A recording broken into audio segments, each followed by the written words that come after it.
not go anywhere, because in today's video I'm going to be helping you work out the best setting to put your lens on when taking that perfect photo. So if you're using a 1300D, a 4000D, a 2000D, to be fair, whatever camera you're using, I just wanted to use the 1300D today to sort of help you work out the best setting for your camera. Now the first thing I wanted to explain to you is usually it comes with a kit lens which is 18 to 55mm, which is like this, and obviously you can upgrade that later with something like a 300, this is a 75 to 300mm. You can get 200mm or 800mm if you wish, or pancake lens, whatever lens that you want. But if you're taking good shot, and this is definitely something I would recommend, put it on to 24 and that will give it a nice medium shot. So if you're taking a shot of somebody close up and stuff like that, that's a great way to start. Obviously if you want the wide angle, I'd put it on to 18, which is a very good place to set for your camera. And before we carry on, I'm Dave from TVR Creators, and I make weekly content on the best cameras for creators and hobbyists. And if that sounds interesting to you, subscribe now.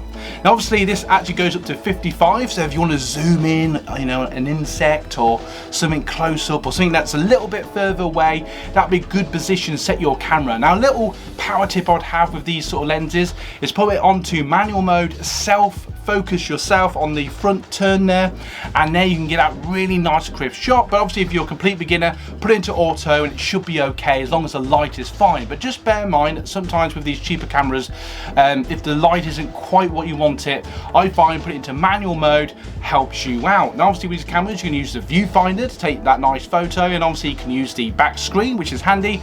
And I come from a background with point and shoot cameras, and I tend to prefer the screen, but for those of you that want to feel more professional, you might prefer the viewfinder. Now it does come with a flash. Obviously you can attach a flash to it to get that extra nice photo. Now why would I use the 35mm? I probably wouldn't, but if it's the particular scenario that you might want to get slightly zoomed in but maybe not so much, and it's easy to take off the lens, you just press the button and just turn it slightly and off it comes, and then just connect it to the white dot, he says, and wait for that satisfying sound. Oh yes, that's what I love. I absolutely love that satisfying sound on the camera. Now the 1300D is a very nice camera. It's basically an entry level. It's great for a first camera if you want something separate from your phone. But now looking at ISO and shutter speed, now just bear in mind if it's darker or if you want the picture to be lighter, set your shutter speed longer and your ISO bigger, and that sort of depends on the shot that you're going with. So obviously if you take a picture of a moon and stuff like that, you want it to be a real long shot. And obviously you have different modes. You do have auto mode. I'd highly recommend that while you're getting used to your camera. And obviously you do have manual mode, where from there you can play around with the shutter speed and ISO and the other settings of the camera. But you do have lots of other settings like face recognition mode, sort of landscape mode, lots of other modes, and that depends on the situation. But I find with these sort of cameras it's perfectly fine, put on the auto and just click and off you go. Obviously if you have any questions whatsoever, feel free to put them in the comments below. I do my best to answer them.